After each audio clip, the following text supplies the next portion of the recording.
सबसे पहले तो रेटिनोब्लास्टोमा अभी हमने कुछ रिसेंट ईयर्स में देखा है कि उसमें बहुत ज़्यादा बच्चे आ रहे हैं। ओके। और वो क्या होता है कि कभी आँख में कोई रेशा रेड दिखाई दे रहा है तो वो क्या सोचते हैं इन्फेक्शन है या फिर धूल मिट्टी लग गई होगी, लेकिन वो परसिस्ट करता चला जाता है और जब तक वो यहाँ तक पहुँचता है, अस्पताल में पहुँचेगा, तब तक उसका बहुत ज़्यादा बढ़ चुका होता है। तो अगर कुछ इस तरीके के साइंस आते हैं, जैसे लॉन्ग टर्म फीवर आ रहा है और उसकी भूख खत्म हो रही है या फिर उसको कहीं दर्द बता रहा है, तो वो तुरंत साइंस ऐसे होते हैं कि आपको रश करना ही है। और क्या होता है कि जो वो गांव का है तो वहाँ पर बहुत तमाम लोकल डॉक्टर्स जो झोला छाप होते हैं उनसे ही इलाज कराते रहते हैं और उसमें बहुत लेट हो जाते हैं। देखो, मैं घर जाती हूँ, घर पे अपने बेटी से और हस्बैंड से डिस्कस करती हूँ और फिर खुद अपने आप से बात करती हूँ। ये सोचती हूँ कि मैं अपने अंदर कैसे, अगर मैं वीक होंगी तो मेरे अंदर एनर्जी नहीं रहेगी, मैं कैसे बच्चों के साथ काम करूँगी। सब लोग मुझे हौसला देते हैं, फैमिली का सपोर्ट बहुत बड़ा है और वो ऐसा हेल्दी डिस्कशन होता है, नहीं हम कर देते हैं। हस्बैंड बोलते हैं अरे फाइनेंशियल है, हम कर देते हैं। बेटी बोलेगी नहीं आपको मम्मी करना है। और कभी हिम्मत इसलिए नहीं टूटती है क्योंकि ये फाउंडेशन ही ईश्वर के नाम पे है। हाँ, आपने नाम भी बहुत खूबसूरत रखा है, ईश्वर चाइल्ड वेलफेयर। मुझे कभी, क्योंकि मैं ब्लेस्ड हूँ और मैं इस बात से सबसे ज़्यादा खुश रहती हूँ कि इतने करोड़ों लोगों में ईश्वर ने मुझको इस काम के लिए चुना, तो फिर मेरा काम तो कभी भी कम हो ही नहीं सकता। मुझे तो फुल एनर्जी मिलती है ईश्वर से। बिल्कुल। गरीबी दूर करने का 2 ही माध्यम है, आप उसको एजुकेशन एंड एम्पावरमेंट, 2 ही चीज़ों से दूर हो सकती है। इसके तीसरा कोई बाई मीडिया है ही नहीं। और समाज में जो लोग मदद करना चाहते हैं और जो लोग इस तरीके की सेवा करते हैं, हम तो यही कहना चाहते हैं, आप टॉफ़ी चॉकलेट या ऐसी चीज़ों से नहीं, आप एक बच्चे की पढ़ाई के लिए उसको अडॉप्ट कर लीजिए जहाँ से उसने छोड़ा है, और जब तक वो अपने पैरों पे ना खड़ा हो जाए, देखिए आपके सामने रिज़ल्ट कितने अच्छे आएंगे। तो ये सेवा का ये भी एक रूप है। ये ऐसा नहीं है कि हम कुछ बांट आए, हमने खिला दिया, ये नहीं। आप एक को पढ़ा दीजिए या उसको एम्पावर कर दीजिए।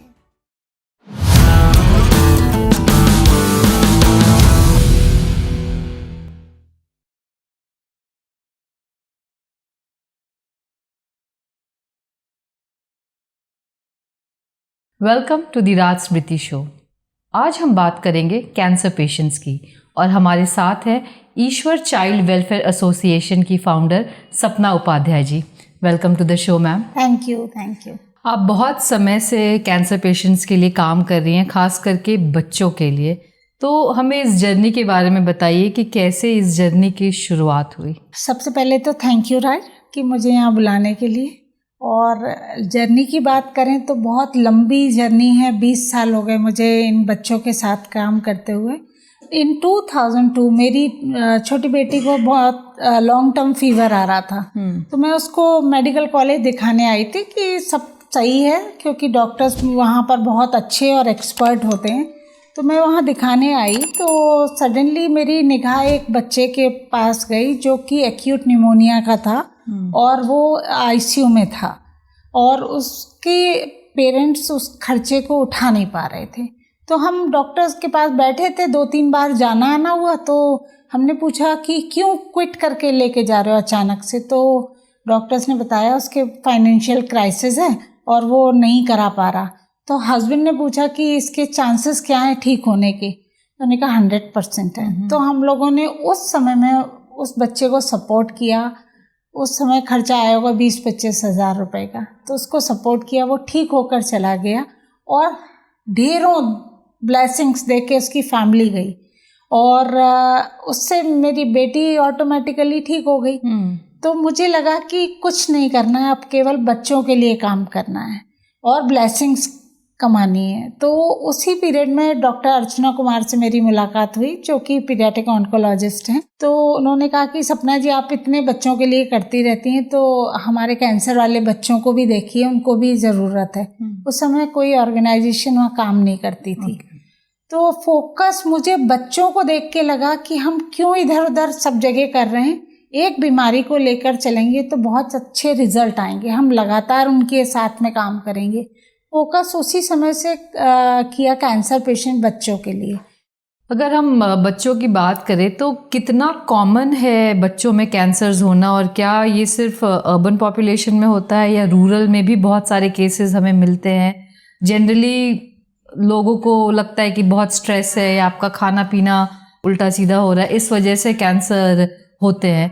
तो बच्चों में किस तरह से कैंसर हो जाता है और क्या इसका ट्रेंड है? अब बच्चों में अगर हम रूरल की बात करें, क्योंकि मेरे पास जितने भी बच्चे आते हैं वो रूरल से ही आते हैं। रूरल वाले बच्चों को देखती हैं। हाँ, रूरल से ही ज़्यादा आते हैं। अर्बन के भी होते हैं, पर नंबर ऑफ बच्चे वो रूरल के ज़्यादा होते हैं। उसमें क्या है कि अब एक 6 महीने का बच्चा है, अचानक उसको रेटिनोब्लास्टोमा हो गया, मीन्स उसकी एक आंख में कैंसर हो गया।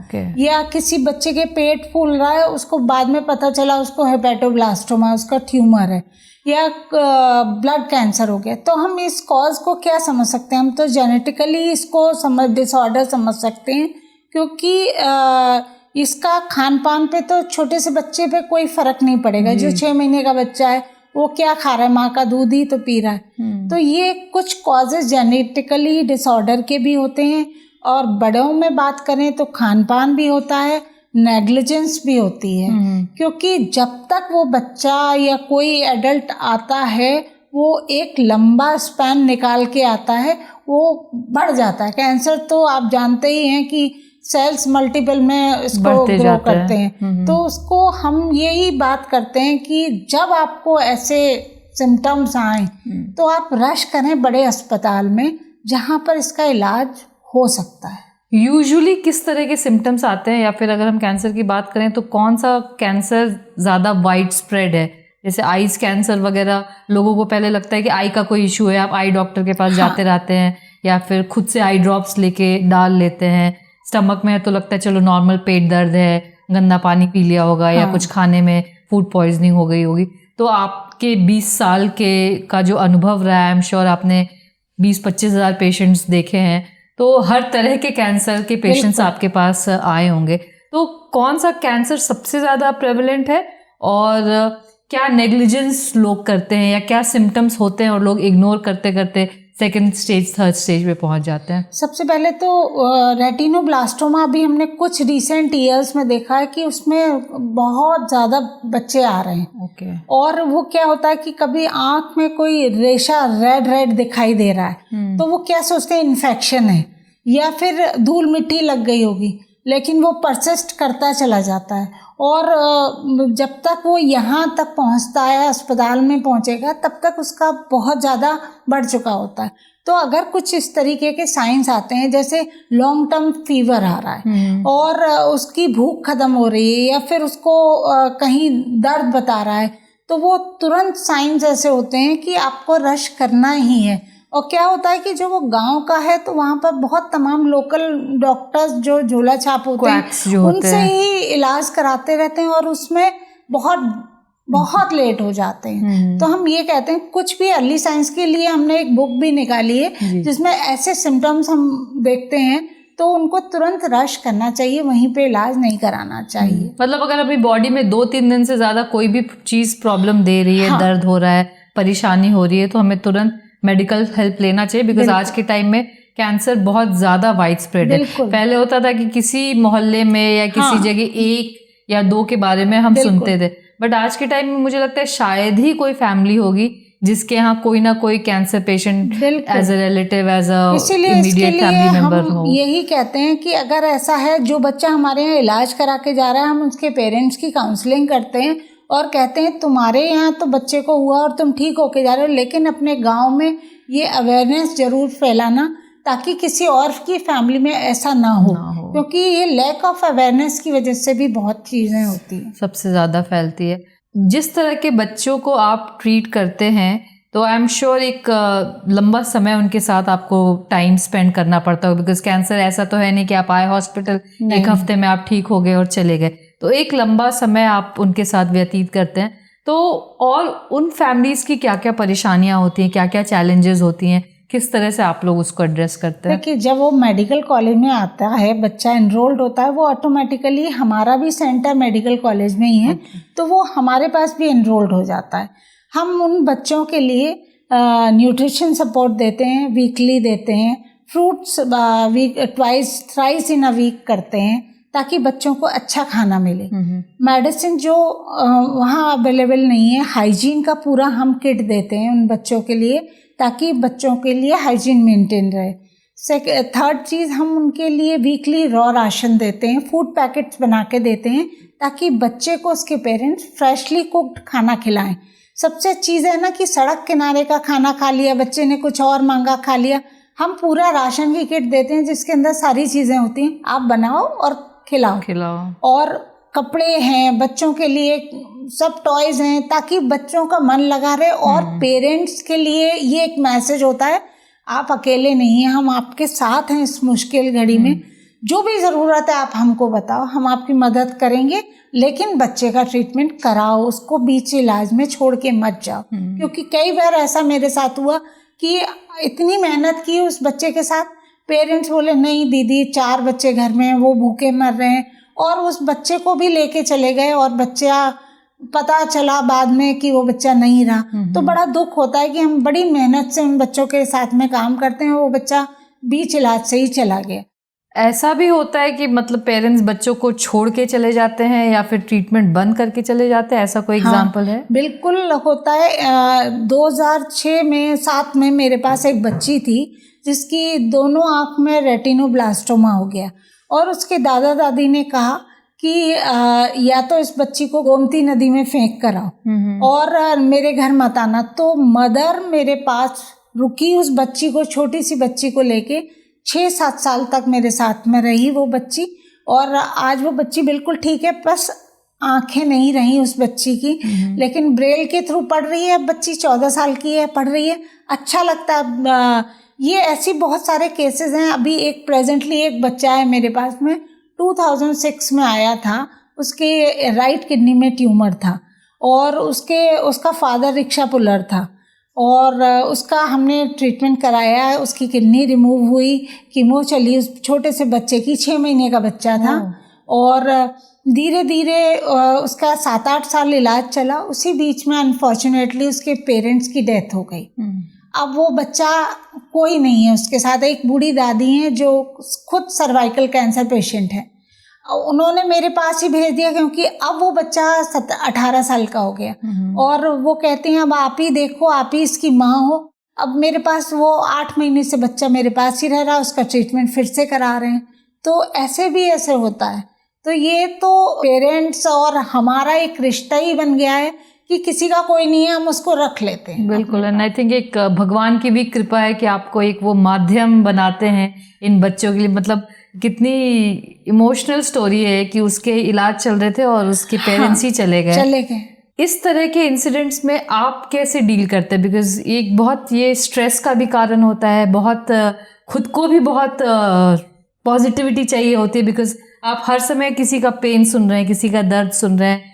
फाइनेंशियल सपोर्ट तो एक चाहिए ही चाहिए, साथ ही साथ मेंटल सपोर्ट, इमोशनल सपोर्ट, इस तरह की भी चीज़ें बहुत चाहिए होती। तो आप खुद कहाँ से इतना इमोशनल सपोर्ट और स्ट्रेंथ लाती हैं, और फिर उसको बाकी फैमिलीज़ को कैसे देती है? देखो, मैं घर जाती हूँ, घर पे अपने बेटी से और हस्बैंड से डिस्कस करती हूँ, और फिर खुद अपने आप से बात करती हूँ। ये सोचती हूँ कि मैं अपने अंदर कैसे, अगर मैं वीक होंगी तो मेरे अंदर एनर्जी नहीं रहेगी, मैं कैसे बच्चों के साथ काम करूँगी। सब लोग मुझे हौसला देते हैं, फैमिली का सपोर्ट बहुत बड़ा है, और वो ऐसा हेल्दी डिस्कशन होता है, नहीं हम कर देते हैं। हस्बैंड बोलते हैं अरे फाइनेंशियल है, हम कर देते हैं। बेटी बोलेगी नहीं आपको मम्मी करना है। और कभी हिम्मत इसलिए नहीं टूटती है क्योंकि ये फाउंडेशन ही ईश्वर के नाम पे है। हाँ, आपने नाम भी बहुत खूबसूरत रखा है, ईश्वर चाइल्ड वेलफेयर। मुझे कभी, क्योंकि मैं ब्लेस्ड हूँ, और मैं इस बात से सबसे ज़्यादा खुश रहती हूँ कि इतने करोड़ों लोगों में ईश्वर ने मुझको इस काम के लिए चुना, तो फिर मेरा काम तो कभी भी कम हो ही नहीं सकता। मुझे तो फुल एनर्जी मिलती है ईश्वर से। बिल्कुल। ऐसे भी आपके पास केसेस आए हैं? एक तो है कि कैंसर बहुत एक्सपेंसिव ट्रीटमेंट है, चाहे उसकी दवाई की बात करें या हम कीमो की बात करें या कोई भी तरह का कैंसर हो, इसका ना इलाज आसान है, ना दवाइयाँ आसान है, ना खर्चा आसान है और ना टाइम कम है। तो वैसे भी कुछ एग्जाम्पल्स आपके पास आए हैं कि आपको फाइनेंशियल हेल्प की ज़रूरत पड़ी है, हेल्प नहीं मिला, किस तरह से आप हेल्प मैनेज करती हैं? और एक बार इंसान ठीक हो जाता है या फिर उसके फैमिली से कोई चला जाता है तो वो कैसे उसको डील करता है या किस तरह से वो उस परेशानी से बाहर आता है? फाइनेंशियल हेल्प की बात तो ऐसे कहें कि हरदम ज़रूरत होती है, क्योंकि जो हमारी ऑर्गेनाइजेशन है वो एक कुआं है जिसमें डालते रहो, उसमें मतलब उसमें डालते ही रहो, कम पड़ता ही है जी। तो उसके लिए क्या होता है कि मैं लोगों से पहले जब ये स्टार्ट किया था, अगर हम शुरू से बात करें, 500 रुपीज़ से स्टार्ट किया था और नहीं मालूम था हम कहाँ जाएंगे और कितने बच्चों की हेल्प कर पाएंगे, लेकिन हिम्मत बहुत थी क्योंकि उम्र भी कम थी और जज्बात ज़्यादा थे, पैशन था ही कि हम काम करेंगे। मैं सबसे पहले थैंक यू तो मीडिया का कि जिसने मेरे काम को आगे सबके सामने, समाज के सामने दिखाया और तमाम आर्टिकल्स आए, तमाम इंटरव्यूज़ हुए तो लोग अपने आप जुड़ते चले गए। अब फिर ये मेरा एक बन गया फाइनेंशियल हेल्प वाला बेस बन गया। और देखिए सबसे पहली बात कि अगर आप काम करते हैं, ट्रांसपेरेंट रहते हैं तो आपके साथ लोग जुड़ते हैं, छूटते नहीं हैं। और वही मेरे साथ हुआ कि जब स्टार्ट किया सिंगल थी, आज 25-30 हज़ार लोग मेरे साथ खड़े हैं। मैं एक बस कहती हूँ, लोग आगे से आगे कर देते हैं। अभी रिसेंट एक केस है, मेडिकल कॉलेज से एक बच्चा गया हमारा BMT बोन मैरो ट्रांसप्लांट के लिए बेंगलोर शिफ्ट हुआ नारायण में, तो उसको CM PM फंड से भी मिला, लेकिन उसको 1.5 लाख रुपए कम पड़ रहा था क्योंकि लंबा प्रोसीजर है, टेस्टिंग होती रहती है, पैसा उतना ही अमाउंट ज़रूरी नहीं है कि उतना ही अमाउंट लगेगा। तो उसने सब ऑर्गेनाइजेशन में हेल्प मांगी और उसको हेल्प नहीं मिली 1.5 लाख की, वो बहुत परेशान था। तो लखनऊ में उसने राज स्कैन, जिनको मैं कभी नहीं जानती हूँ, नाम ज़रूर सुना है, उनको फ़ोन किया कि भैया कोई है जो हमारी हेल्प कर सकता है। तो राज स्कैन वालों ने कहा कि केवल ईश्वर फाउंडेशन है जो आपकी मदद कर सकता है। उसने मेरा गूगल से नंबर लिया, मुझे कांटेक्ट किया, उसने बच्चे की डिटेल भेजी, डॉक्टर जो BMT कर रहे थे उनकी भेजी, मैंने बात किया, सब कुछ किया कि जेन्युइन है कि नहीं। हम भी ये सब चीज़ें पता करते हैं कि ऐसा ना हो कि फेक हो। तो वो सारी चीज़ें पता करने के बाद लगा कि हाँ बच्चा वाकई में, इसको 1.5 लाख रुपए की ज़रूरत है फादर को। हमारे WhatsApp ग्रुप बने हुए हैं क्योंकि 25-30 हज़ार लोग एक साथ डील नहीं कर सकते। तो एक ग्रुप में, यकीन मानिए कि एक ग्रुप में हमने डाला कि ये बच्चा है, इसको 1.5 लाख रुपए शॉर्ट पड़ रहा है और इमीडिएट इसको ज़रूरत है। आप यकीन करिए कि 1.5 दिन के अंदर 1.5 लाख रुपए कलेक्ट हो गया। और उस दिन से वो मेरे लिए क्या चीज़ थी आप सोच नहीं सकते, कि मुझे लगा कि मैं सही रास्ते पे जा रही हूँ। कभी अपने अंदर ये नहीं सोचा था, लेकिन उस दिन मुझे विश्वास हो गया कि मेरे काम में सच्चाई है, तभी मेरे पास इतने लोगों ने सपोर्ट किया, केवल एक ग्रुप से आया। और ईश्वर का साथ है, बिकॉज एक पर्पस आपका प्योर है, इंटेंशन आपकी साफ है। तो गवर्नमेंट की अगर हम बात करें और या सरकारी अस्पताल, प्राइवेट हॉस्पिटल्स, इनसे कितना हेल्प मिल जाता है अगर पेशेंट्स इनके पास एडमिट हैं? गवर्नमेंट से तो मैं, अब ये नॉर्म्स आ गए। 2008 में एक GO हुआ जिसमें ये हुआ कि कैंसर पेशेंट बच्चों के लिए, मतलब पूरे ओवरऑल जो कैंसर पेशेंट है उनके लिए एक कैंसर कार्ड बनता है। अच्छा। और उसमें कैंसर कार्ड अगर बन गया है तो उसमें जो दवाइयाँ हैं, कीमो ड्रग्स हैं, वो मिलती हैं सरकार की तरफ से। ये कार्ड कहाँ से बनता है, कैसे बनता है? ये मेडिकल कॉलेज में ही बनता है। जब आप एनरोल्ड होते हैं और डिटेक्ट हो जाता है कि आपको कैंसर है, बच्चे को कैंसर है या जो भी कैंसर पेशेंट है, फिर वहाँ उसके सारे, एक आय प्रमाण पत्र लगता है, एक आधार लगता है और उसके बाद वो PRO ऑफिस में जमा होता है।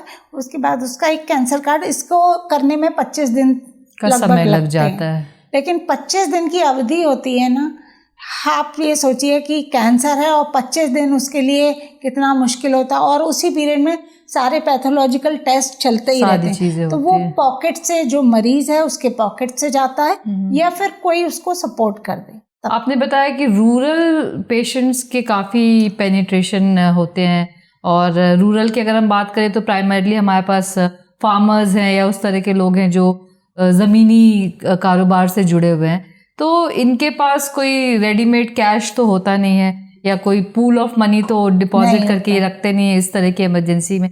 तो एक अगर फार्मर का बच्चा आपके पास आता है इलाज कराने, तो उसकी क्या क्या परेशानियां होती हैं या किस तरह से चीज़ें होती हैं? बहुत मुश्किल होता है कि हम फार्मर्स की बात करें जिसके पास 1 या 1.5 या 2 बीघा खेत है, और जब उसको पता चलता है तो पहले ही धक्का लग जाता है कि कैंसर हो गया। अब वो सीधा भागता है, पहले छोटे मोटे अस्पतालों में जाता है, तो जो उसने जोड़ा है या उसके घर में जो छोटे मोटे कान के झुमके हैं, बीवी के हैं, वो सब बेच देता है। और उसके बाद नहीं समझ आता तब फिर उसको ट्रांसफ़र किया जाता है कि भाई लखनऊ रेफ़र कर दिया या BHU कर दिया, इस तरीके से। तो वो ज़मीन को या तो गिरवी रखता है या वो बेच देता है। तो सबसे दुख क्या होता है कि किसान ही नहीं रहता। अगर इस तरीके की परिस्थितियाँ होती हैं तब बहुत मजबूरी, फिर उनके हैंड टू माउथ हो जाते हैं। आफ्टर द ट्रीटमेंट सबसे ख़राब लाइफ होती है, क्योंकि ना उसके पास ज़मीन बची और अनफॉर्चुनेटली उसका बच्चा नहीं बचा, तो और भी मुश्किल है कि फिर वो क्या करेगा। जब बच्चा होगा तो फिर कुछ भी कर लेगा, लेकिन एक्साइटमेंट भी होती है कि चलो बच्चे के लिए करना कुछ भी हाथ में, जैसे खाली हाथ रह गया, हाथ मलते रह गए, तो उसमें उसकी परिवार जो और बच्चे हैं, बीवी है, माता पिता हैं, उनको कैसे पालेगा? उसके बाद कोई जीविका का साधन ही नहीं, तब हम लोग उसको सपोर्ट करते हैं। तो अब हमने कैंसर के साथ साथ में रिहैबिलिटेशन पे भी काम कर रहे हैं। जो बच्चे कैंसर से ठीक हो जाते हैं हम उनको पढ़ाते हैं।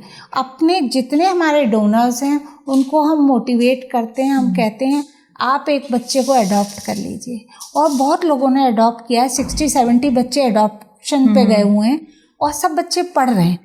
इन्हीं परिवारों को कैसे हेल्प करेंगे हम? उन बच्चों के, उन्हीं फैमिली को, कैंसर फैमिली के जिनके बच्चों को कैंसर हुआ, उनकी बेटियां जो बड़ी हो जाती हैं तो ड्यू टू फाइनेंशियल क्राइसिस उनकी शादियां नहीं कर पाते, हम उनकी शादियां भी करते हैं।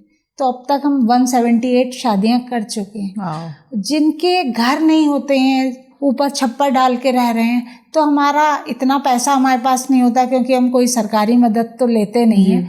तो हम एक अमाउंट जमा करते चले जाते हैं और 1 साल में एक फैमिली का घर बनवा के देते हैं। तो अब तक 8-10 घर, अभी इतना ही कर पाए हैं, ज़्यादा नहीं। बहुत कर रहे हैं आप। और अगर हम रिहैबिलिटेशन प्रोग्राम की बात करें तो अभी तक में तो 20 साल में आई थिंक हम बहुत सारे बच्चे होंगे जिनको आपने ट्रीट किया होगा और आज वो ठीक ठाक होंगे, कुछ कर रहे होंगे। तो ऐसे कुछ बच्चों के बारे में बताइए जिनको आपने ट्रीट किया और आज एक वो अच्छी लाइफ जी रहे हैं। हाँ, देखिए, जब हमने स्टार्ट किया 2006 से एजुकेशन पे फोकस किया कि बच्चों को पढ़ाएंगे जब ठीक हो जाएंगे, तो अभी 18 बच्चों ने ITI किया है और सब प्लेस्ड हो गए, और 3 बच्चियाँ हमारी GNM कर रही हैं, और एक बच्ची तो फाइनल नर्सिंग ट्रेनिंग में चल रही है, और एक बच्चा CA कर रहा है, और एक बच्चा इस समय जो MD कर रहा है, एक बच्ची MBA कर चुकी है। तो ये लिस्ट इतनी लंबी है कि 18-19 साल का मैं क्या बताऊं, कि जब वो बच्चे आते हैं और कहते हैं मैम कुछ कंट्रीब्यूट करना चाहते हैं, तो इतनी खुशी होती है। चाहे उनका एक 100 रुपये भी होगा, वो मेरे लिए लाख के बराबर होता है कि ये बच्चे आज जहाँ से निकले हैं उस दर्द से निकले हैं और आज अपने पैरों पे खड़े हो गए। इससे बड़ी क्या बात, और हेल्प करने में सक्षम हो गए हैं। हाँ, ये बहुत बड़ी बात है कि जो खुद सफ़र कर रहे थे आज वो दूसरों की सफरिंग्स को पहचान सकते हैं, समझ सकते हैं। हम कैंसर पेशेंट बच्चों को तो पढ़ाते ही हैं, पर और भी जो उनकी फैमिली के बच्चे सिबलिंग्स होते हैं उनका क्या दोष, गरीबी की वजह से वो भी तो नहीं पढ़ पा रहे हैं। तो अब हमने एक सिस्टम शुरू किया है, हम उनकी पूरी फैमिली के जितने बच्चे हैं, 2-3 सबको पढ़ाते हैं। Apart of cancer suffering survivor बच्चा, हम सबको पढ़ा रहे हैं। आई थिंक कैंसर जब होता है तो खाली एक पेशेंट को नहीं होता है, पूरी फैमिली उससे इफेक्ट हो जाती है। आपका फाइनेंशियल, इमोशनल, फिजिकल, मेंटल हर तरह का बैलेंस बिगड़ जाता है अगर आपकी फैमिली में एक भी कैंसर पेशेंट है, क्योंकि सब अटैच रहते हैं और बहुत ही ग्रूसम प्रोसेस है।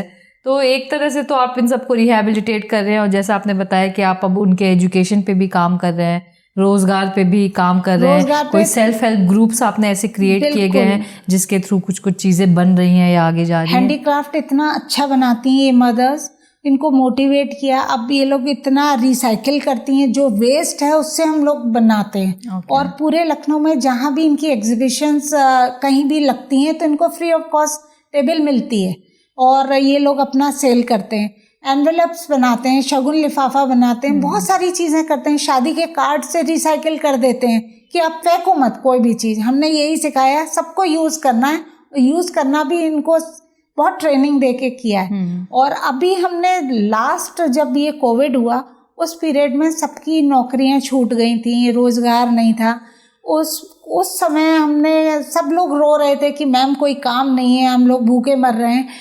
वो समय में हमने एक चैलेंज के तौर पे एक फैक्ट्री डाली, स्पाइस फैक्ट्री। और उसमें ऑटोमेटिक मशीन्स के साथ में काम करना शुरू किया। मसाले की है, जिसमें हमने शुरू किया था 2-3 मदर्स को लेकर। आज वहाँ पे 25 फैमिलीज काम कर रही हैं, शुद्ध बढ़िया मसाले बना रहे हैं। स्वर्ण के नाम से ब्रांड बनाया और होपफुली आगे और लंबा जाएगा। आज 25 फैमिली हैं, कल 50 भी होंगे। बिल्कुल। कोविड की जहाँ तक हम बात करें तो कोविड के टाइम का जो वो 2 साल था, उस समय कैंसर पेशेंट्स में ग्रोथ था, कुछ कम हुआ, क्या माहौल था कैंसर पेशेंट्स की अगर हम बात करें? तो जो बच्चे एडमिट थे वही एडमिट रहे, क्योंकि ट्रैवल नहीं कर पा रहे थे। और उस समय नंबर, क्योंकि डिस्चार्ज कर दिए गए थे मेडिकेशन के साथ में, थोड़े बहुत जो सीरियस बच्चे थे उनको रोका गया था। और मैं मतलब कहूँ तो उस समय में हम लोग की नॉलेज में जितने बच्चे आए उस समय सब स्टेबल थे। तो मोर और लेस कोविड का कुछ अलग इम्पैक्ट नहीं था, बट चीज़ें अपने वैसे थे। बिकॉज हम कोविड में हमने ये भी देखा कि जिनको बहुत सारे हेल्थ इश्यूज थे वो ज़्यादा अफेक्टेड थे। बिल्कुल बिल्कुल। तो ये है कि शायद एनवायरनमेंट भी अच्छा रहा होगा ये, क्योंकि व्हीकल चल नहीं रहे हैं, पोल्यूशन ज़ीरो था, तो शायद इसका भी इफेक्ट हो सकता है। गांव में अपने घरों में रहे होंगे तो अच्छे से बाहर का खाना नहीं मिल रहा था, प्रॉपर घर का खाना खा रहे होंगे, तो इसलिए चीज़ें ठीक रही है। अगर हम कोई लाइफ चेंजिंग इंसिडेंट की बात करें, आई एम श्योर 20 ईयर्स में बहुत सारे लाइफ चेंजिंग इंसिडेंट्स आपके साथ भी हुए होंगे और आपके साथ जुड़े हुए पेशेंट्स के साथ भी हुए होंगे, बट ऐसा कोई इंसिडेंट आप शेयर करना चाहेंगे विच वाज वेरी ट्रांसफॉर्मिंग या लाइफ चेंजिंग, या जो आपको अंदर तक हिला के रख दिया हो? बहुत सारे केसेस हैं, अगर हम कहें तो इस पे एक किताब लिख जाएगी। आई एम श्योर आपको लिखनी भी चाहिए, बिकॉज कभी कभी ये सब पढ़ के भी बहुत ट्रांसफॉर्मेशन आता है, एक अवेयरनेस जनरेट होती है। मतलब मैं ये कई बार ऐसा देखती हूँ, एक मेरे साथ एक हुआ 2007 में, एक किसान परिवार का ही बच्चा था जो कि ट्रीटमेंट के लिए आया था और उस बच्चे को ब्लड कैंसर था और 35,000 रुपये में और 1.5 बीघा अपना खेत गिरवी रख कर आया था और अनफॉर्चुनेटली बच्चे की डेथ हो गई। हमने उसको गाड़ी कराई है उसके गांव जाने के लिए और हमने सामान दिया उसको, घर के राशन पानी सब तमाम चीज़ें, कि ले जाओ अपने घर में काम आएगा। बोला मैम जब बच्चा ही नहीं बचा तो मैं क्या करूँगा। और हमने कहा आप क्या करोगे? मैम रिक्शा खींचूँगा। तो ये सुन के बड़ा दुख लगा कि 1.5 बीघा और घर में बूढ़े माता पिता हैं, 3 बच्चे और थे, कैसे पालेगा। तो ये लगा कि क्या करें इसके लिए। तो मेरे एक चाचा थे जो अब नहीं रहे, जो मुझे बेटी की तरह मानते थे, डॉक्टर RP सक्सेना जी। उनसे मैंने कहा चाचा कि आप मुझे 35,000 रुपये दोगे? उन्होंने पूछा क्यों? मैंने कहा एक बच्चे की मदद करनी है, बस। उसके अलावा उन्होंने कुछ नहीं पूछा। हम उसके गांव भेजे, उसका जहाँ गिरवी रखा था हमने खेत उसका छुड़वाया और किसान को फिर से किसान बनाने की एक कोशिश की। और वो इतना संतुष्ट आदमी था, उसके लालच ही नहीं था और जिस तरीके से उसने कहा कि मुझे कुछ नहीं चाहिए, ऐसा चेंज लगा कि कितना सेटिस्फैक्शन है इसकी लाइफ में कि इसे गरीब होके भी उसको कुछ नहीं चाहिए। मतलब उसका वो एक भाव था कि बच्चा ही चला गया तो अब और क्या करना है। बिल्कुल वही चीज़ है। ऐसी तमाम घटनाएं मेरे साथ हर दिन होती हैं। जैसे कि एक बच्ची थी 2 साल से एडमिट थी, उसको 18 साल की बच्ची थी और उसको ब्रेस्ट इम्प्लांट होना था।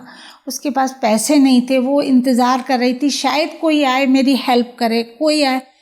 तो वो हम बाहर सबकी मदद करते रहते, तो फादर भी उसका देखा करता था। तो एक दिन उसने आके हमारे पैर पकड़ लिया, मैम आप सबका करती हैं, आप मेरी भी बेटी का उद्धार कर दीजिए। तो हमने कहा कि कितना खर्चा आएगा? इम्प्लांट में 50,000 रुपये लगता था। हमारे लिए भी थोड़ा मुश्किल टास्क होता है कि एकदम से पैसा कहाँ से लेकर आएंगे। फिर भी हमने कहा देखो हम कोशिश कर सकते हैं, वादा नहीं कर सकते हैं। तो जैसे कि मैंने पहले बताया, व्हाट्सएप ग्रुप चलता है, हमने सब डिटेल्स डाल दी और 2-3 दिन के अंदर 50,000 रुपये इकट्ठा हुआ। हमने उसका इम्प्लांट करा दिया। 3 बार बच्ची एडमिट हुई और तीनों बार उसकी देखभाल की। 2 साल बाद उस बच्ची की हमने शादी भी कर दी उसके गांव जाकर। तो ये सारी चीज़ें जो खुशियाँ देती हैं, उनकी मुस्कुराहट ही मुझे एनर्जी दे देती है। बिल्कुल, मतलब कि सब खुश हैं। कितनी खूबसूरत तरीके से आपने टेक्नोलॉजी का इस्तेमाल किया है। एक होता है कि व्हाट्सएप पे लोग उल्टी सीधी चीज़ें शेयर करते रहते हैं, फैलाते रहते हैं। आपने उस मीडियम को इतने अच्छे से यूज़ किया कि वो एक लाइफ सपोर्ट सिस्टम बन गया है। 25-30 हज़ार फैमिलीज़ और भी जितने आपके साथ जुड़ते जाएंगे। एक ट्रेंड जो मैं पर्सनली ऑब्जर्व करती हूँ या मैं देख रही हूँ पिछले 7-8 साल से, गवर्नमेंट हो या प्राइवेट बॉडीज़ हो, ये तुरंत क्योंकि कैंसर इतना फैलता जा रहा है तो 500 करोड़ लगा के कैंसर रिसर्च इंस्टीट्यूट बन रहा है, कैंसर हॉस्पिटल बन रहा है। आई थिंक हर शहर में 1 से 2 हैं ही और बनते जा रहे हैं और भी बनने की प्लान है। तो ऐसा नहीं हो सकता है कि हम कैंसर को प्रिवेंटिव तरीके से रोक सके या अवेयरनेस फैला के रोक सके? इस तरह का ये जो 500 करोड़ हम इन्वेस्ट करते हैं कि इंसान बीमार हो, कैंसर से ग्रसित हो और हम उसका ट्रीटमेंट करें, क्या ये 500 करोड़ उस तरह से नहीं लगाया जा सकता है कि कैंसर हो ही ना, या जिस तरह से हो रहा है, जो इसके रीजंस है, जो कारण है, उनको कंट्रोल किया जाए, उनको कंट्रोल करने में इस पैसे का उपयोग किया जाए? बिल्कुल, ये बात मैं बहुत सालों से कहती आई हूँ और कोशिश भी करती थी, कर रही हूँ कि अवेयरनेस, गवर्नमेंट को अवेयरनेस पे काम। एक्चुअली में डेटास तो ये कहते हैं कि हम हॉस्पिटल खोलने के बजाय हम उन तक पहुँचे। कुछ ऐसी मोबाइल वेल इक्विप्ड वैन होनी चाहिए जो कि वहाँ डिटेक्शन करें। आपको पता है कि हम जितने कैंप्स करते हैं, हम देखते हैं 70-80% सारी फीमेल्स एनेमिक होती हैं और उनमें से कई टेस्टिंग में सर्वाइकल कैंसर के निकल आए क्योंकि वो कभी हॉस्पिटल ही नहीं गए। तो हॉस्पिटल नहीं, हम उन तक हम तो जा सकते हैं, सरकार तो जा सकती है।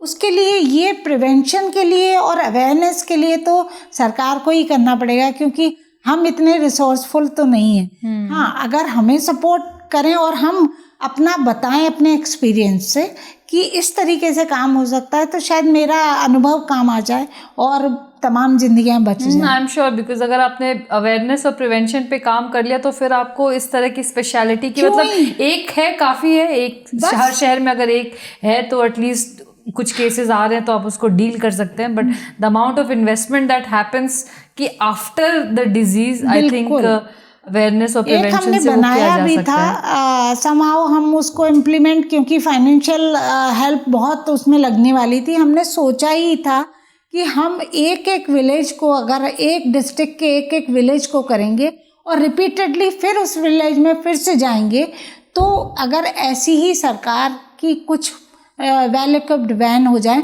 कि एक डिस्ट्रिक्ट के 10-20 गाँव को पकड़ लें, एक दूसरे डिस्ट्रिक्ट में पकड़ लें और फिर रिपीटेडली फिर जाएं, तो केसेस आते ही आते हैं। क्योंकि हमने तो एक कैंप में देख चुके हैं कि आते ही हैं, रिपीटिशन होता है कैंसर। हाँ बिल्कुल। तो उसके लिए वो लोग वहाँ तक आ नहीं सकते। बहुत सारी छोटी छोटी चीज़ें हैं, आप सोच नहीं सकते हैं कि उसको अगर हॉस्पिटल आना है, मीन्स अगर वो गांव का है, हरदोई का है, लखीमपुर का है, बहराइच का है, नानपारा का है, वो उसको आने में 1,000-500 रुपये लगने हैं। अब उसके पास है नहीं तो वो कैसे क्या करेगा? उसी चीज़ में वो डिले होता जाता है, यही सारी चीज़ें होती हैं। तो ये वो नहीं पहुंच पा रहा, हम उस तक पहुंचे, ऐसा कुछ हो। और लास्ट में कहना चाहूँगी कि जो हम ये कैंसर पे तो काम ही कर रहे हैं, लेकिन कोविड के टाइम से जब हमने पेशेंट्स को हॉस्पिटल में देखा, कोई भी नहीं था उस समय में, उस समय में हमने 2,500 लोगों को पर डे खाना खिलाया। उसी को कंटिन्यूएशन में करते हुए आज प्रेजेंटली सुबह से शाम तक हम 500 लोगों को फीड कर रहे हैं। और हम नहीं कर रहे हैं, ये ईश्वर कर रहा है, क्योंकि ये हमने जब स्टार्ट किया था तो हम डर रहे थे कि हम कर पाएंगे कि नहीं, ये बहुत मुश्किल टास्क था। लेकिन आप सोचिए कि एक स्टेप हमने बढ़ाया था तो शायद भगवान ने हमको धक्का ही मार के और आगे बढ़ा दिया। इतने लोग उसमें जुड़ गए कि आज हमारे लिए हर दिन सुबह से शाम के स्पॉन्सर खाने रहते हैं। तो आप मन को, तबीयत को एक कदम आगे तो बढ़ के देखिए लोग आपको सपोर्ट करते हैं कि नहीं करते हैं। आई थिंक बहुत समय में बहुत टाइम यही हिचक होती है कि लोग, बहुत सारे लोग हैं जो अच्छा करना चाहते हैं, बट कुछ एनजीओज या कुछ लोगों की वजह से एक वो मिसट्रस्ट आ गया है कि भाई हम पैसे देंगे, ये एक्चुअली जेन्युइन लोगों तक नहीं पहुंचेगा, किसी और चीज़ में चला जाएगा। तो बहुत सारे लोग जो हेल्प करना चाहते हैं वो कर नहीं पाते हैं। बहुत सारे लोग ये रियलाइज़ नहीं कर पाते। कुछ लोगों को लगता है कि चलो चॉकलेट टॉफ़ी बांट दिया तो एक मेरा एक कर्मा ठीक हो गया, मेरी एक रिस्पॉन्सिबिलिटी हो गई कि मैंने समाज के लिए कुछ किया। तो आपको क्या लगता है कि अगर हमें समाज के लिए सही में कुछ करना है, जो भी हो, चाहे वो 100 रुपये की मदद हो या लाख रुपए की मदद हो, अगर हमें सही में करना है तो हमें क्या करना चाहिए, या किस तरह से हम समाज को सही में चेंज कर सकते हैं? बिकॉज हम भी ये पर्सनली बिलीव करते हैं कि आप एक दिन खाना खिला के, मतलब ठीक है भूखे को खाना चाहिए, वो एक अच्छी सेवा है, वो आपको करनी चाहिए, बट अगर उसकी लाइफ को हमें इंश्योर करना है कि उसको वो एक वक्त का नहीं, आज हम एक वक्त का दे रहे हैं, बट उसको हमेशा वो खाना इंश्योर हो जाए कि हमेशा उसको वो खाना मिले, तो हमें किस तरह की सेवा करनी चाहिए? इसके लिए तो देखो सबसे इम्पॉर्टेंट चीज़ है, गरीबी दूर करने का 2 ही माध्यम है।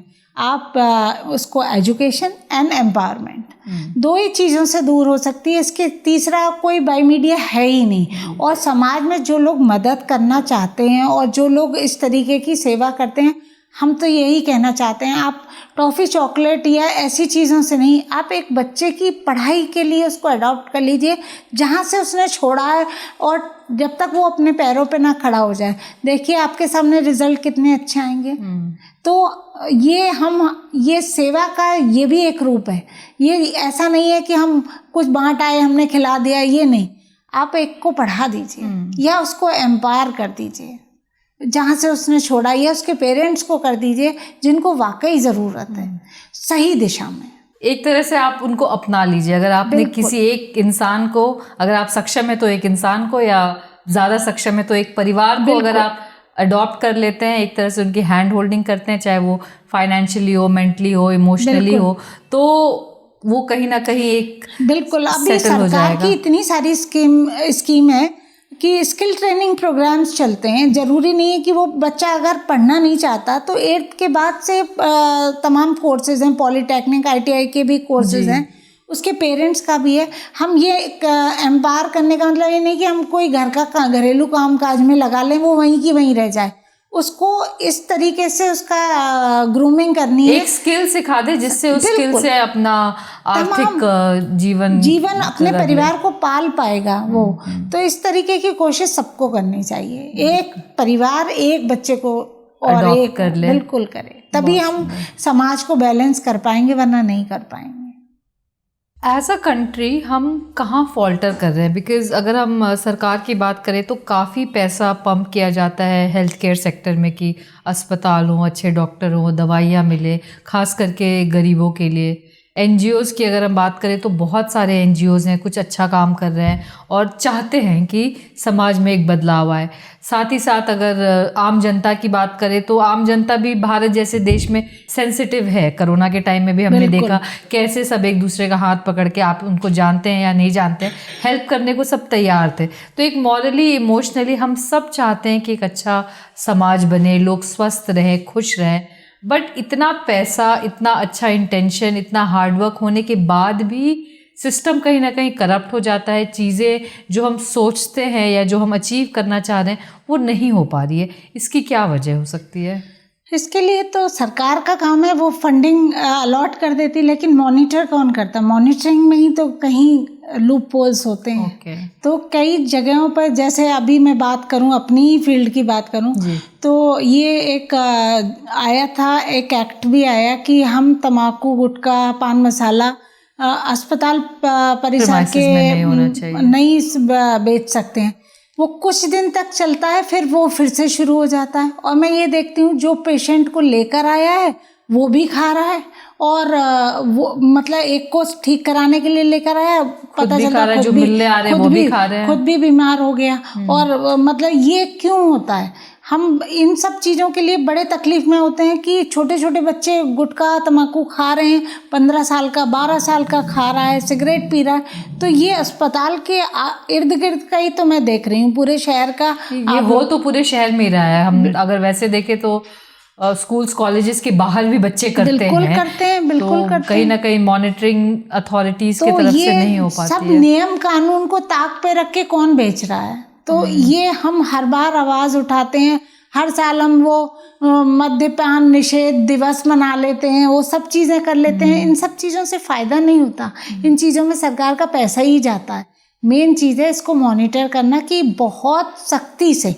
पहली चीज़ ये। सेकंड चीज़ क्या देखते हैं कि हॉस्पिटल के आसपास इतना ट्रैफिक रहता है, एक एम्बुलेंस को निकलने का रास्ता नहीं रहता। ये बात अभी मैंने ब्रिजेश पाठक जी के साथ एक दैनिक जागरण में प्रोग्राम था, तब भी मैंने कहा था कि आप हॉस्पिटल के आसपास इतने अवैध ई रिक्शा, टेम्पो भी चल रहा है, रिक्शा भी चल रहा है, अपना पब्लिक ट्रांसपोर्ट भी लोग यूज़ कर रहे हैं, तो वो एक झटके से लेके जाने में ही वो नहीं होता। कई बार ऐसा होता है एम्बुलेंस फंसी रह जाती है और पेशेंट दम तोड़ देता है। ये तो हमने नॉर्मल भी स्ट्रीट्स पे देखा है कि आप वो कितना भी हॉर्न बजाए, जगह ही नहीं है, तो कैसे वो क्या जाएगा? करेंगे? और जो है तो उन जो दुकानदार हैं, मेडिसिन जो शॉप्स हैं, उनके पास अपनी वो खड़े हुए हैं, पार्किंग बना रखी है।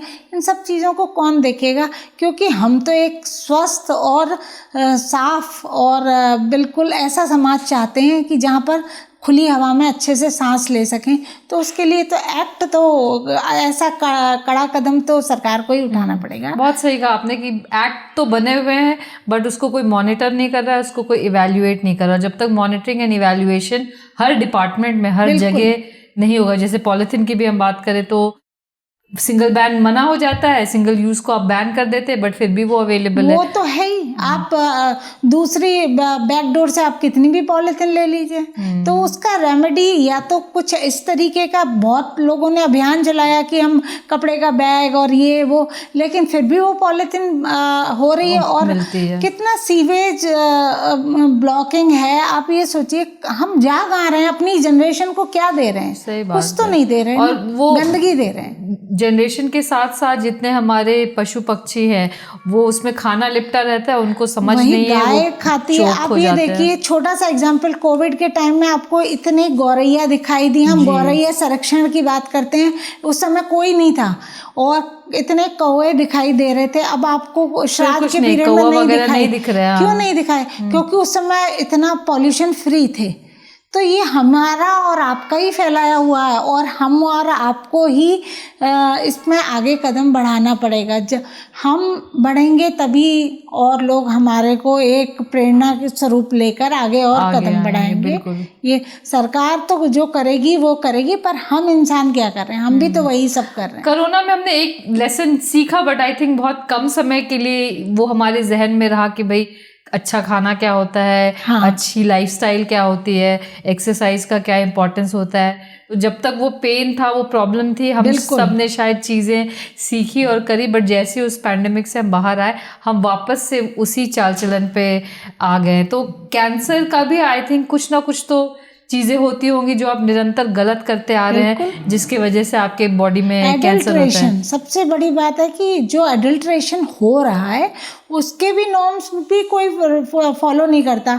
आप खाने में कलर डाल रहे हो, वो बैंड हैं। आपको इसके जानकार हो, आप जो भी खा रहे हो, आप क्या डाला, बहुत अच्छी जगह से भी आपने लिए, लेकिन कोई उस रूल को फॉलो कर रहा है? आजकल हर चीज में तो सर्टिफिकेट पैसों से मिल जाता है। और हम देखते भी नहीं, जैसे फूड कलरिंग है तो एक तरह से केमिकल्स ही है।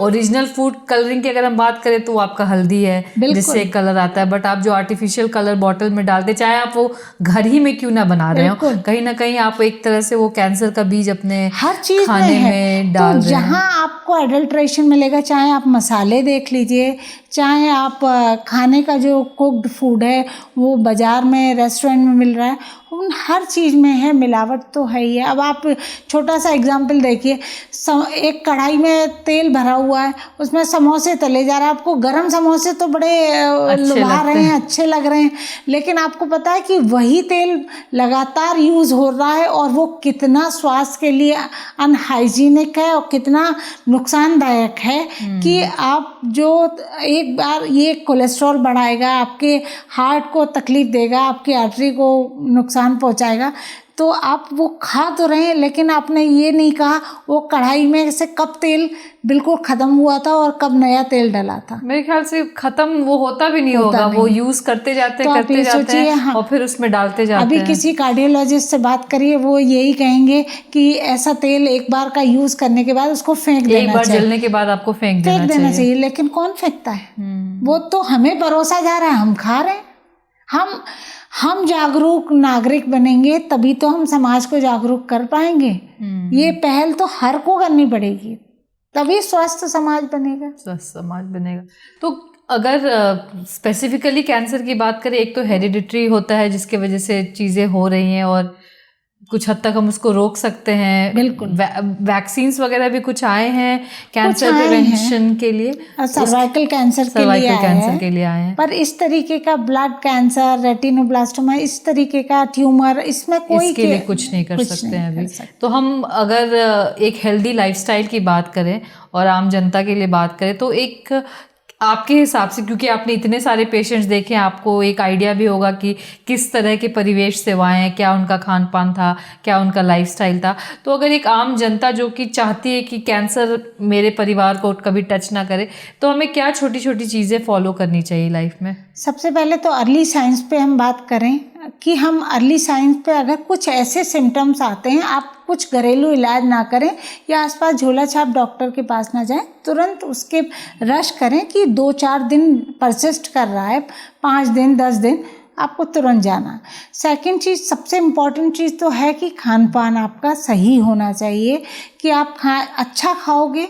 और तीसरी चीज़ है, आप योगा करो, एक्सरसाइज करो, जो अपनी मेटाबॉलिज्म को बढ़ा सके वो सब काम करोगे तो शायद ये सब चीज़ों से बच सकते हैं। अच्छे खाने की क्या डेफिनेशन है आज के टाइम में? बिकॉज अब स्विगी जोमेटो से लेके खाना आपको बनाने की भी ज़रूरत नहीं है, आपने सोचा और वो आपके सामने आ जाता है। तो अगर हम एक अच्छा खाना बोलें जो कि हमें कंज्यूम करना चाहिए, तो वो क्या होता है? अच्छा खाना, सात्विक खाना, जो आजकल मोटा अनाज सरकार भी प्रमोट कर रही है, करके देखिए तो बहुत ही अच्छा लगेगा। हम तो यही सब खाते पीते हैं, और कभी वंस इन अ वाइल खा लिया। अब रोज़ की ज़िंदगी में आप रोज़ जोमेटो और स्विगी कर रहे हैं, ये घर में खाना ही नहीं बन रहा, ये भी तो गलत है ना। तो अच्छा खाने में ये है कि अच्छी सब्जियां, अपने किचन के जितना वेस्ट है उससे खाद बनाइए, और अपनी टेरेस पे आजकल तो ग्रो बैग्स आने लगे हैं, उसमें सब्जियां उगाइए, आपके घर के लिए तो हो ही जाएंगी उसके अंदर। तो शुद्ध बढ़िया सब्जी मिली आपको, ऑर्गेनिक सब्जी मिली घर की खाद से, आपने खाया। कभी आपने चीट डे भी कर लिया, ये नहीं कह रहे कि हम बिल्कुल ही लौकी तोरई और परवल पे ही टिके रहो, लेकिन उसमें आप चेंज भी ला सकते हो। ऐसा नहीं है, आप बहुत सारी चीज़ों से भी अपने घर का खाना स्वादिष्ट बना सकते हो। बहुत सुंदर। तो चलते चलते अगर समाज को आप एक मैसेज देना चाहेंगे, प्लस लोग कैसे आपसे जुड़ सके, चाहे वो हेल्प करने के लिए हो या अगर किसी को हेल्प चाहिए, कोई ऐसे पेशेंट्स हैं या ऐसी फैमिलीज़ हैं जो कैंसर से ग्रसित हैं और उनको आपसे जुड़ना है, तो वो हम कैसे कर सकते हैं? सबसे अच्छा तरीका है जुड़ने का, ईश्वर चाइल्ड वेलफेयर फाउंडेशन के नाम से एक फेसबुक पेज है, जहां रोज़ उसमें अपडेट मिलती है कि हमारी फाउंडेशन क्या काम कर रही है, किसी बच्चे को क्या हेल्प की, लोगों को कैसे हमने क्या हेल्प किया, चाहे हमारी एम्बुलेंस चलती हो, चाहे वो खाना सर्व होता हो, चाहे मेडिसिन सर्व होती हो, हर चीज़ उसमें अपडेटेड रहती है। हमसे जुड़ने के लिए ईश्वर चाइल्ड वेलफेयर फाउंडेशन का मेडिकल कॉलेज में ऑफिस है। कभी भी 10 बजे से 6 बजे तक ऑफिस खुला रहता है। आप वहाँ आइए, हमसे मिलिए, और मेरा नंबर उसी पे आप सर्च करेंगे पेज पे तो मिल जाएगा। आप हम तक नहीं पहुँच पा रहे, हम आप तक पहुँच जाएंगे। छोटा सा सिंपल सा तरीका। नहीं, बहुत अच्छा, एंड आई थिंक बहुत प्यारा सा एक परिवार आपने बना लिया है। हाँ। जिसमें लोग हेल्प दे भी रहे हैं और हेल्प ले रहे हैं। और आई एम श्योर आपके इस तरह के इनिशिएटिव से, बिकॉज सिर्फ आप ट्रीटमेंट नहीं दे रहे हैं, आप एम्प्लॉयमेंट भी कर रहे हैं, आप रिहैबिलिटेशन प्रोग्राम भी कर रहे हैं, आप शादियां भी करा रहे हैं, आप एजुकेशन भी करा रहे हैं। तो एक तरह से आप से जो हो पा रहा है एक फैमिली को सेटल करने में जो इस तरह के बीमारी से ग्रसित है, तो आप वो हर चीज़ कर रहे हैं। एंड आई थिंक और भी लोग आपसे जुड़ेंगे और कहीं ना कहीं हम शायद कैंसर से जीत जाएं, एक ऐसा समय आए जिसमें हम इस बीमारी को कम्प्लीटली हरा दें। लास्ट में इस एक कोट के साथ ख़त्म करूँगी कि सुधा मूर्ति को मैंने पढ़ा था, तो उनका एक ये था कि कोशिश तो करके देखो। हमने कितने लोग के लिए किया, इट डजेंट मैटर, हम एक के लिए कोशिश तो करें। अगर हर आदमी ऐसी ही छोटी छोटी कोशिश करेगा तो समाज बदल जाएगा। बहुत सुंदर, थैंक यू सो मच सपना जी, बहुत अच्छा लगा आज आप आए और इतनी पेनफुल येट मोटिवेटिंग स्टोरीज आपने शेयर की। May god give you more power to transform the society and people. Thank you so much. Thank you.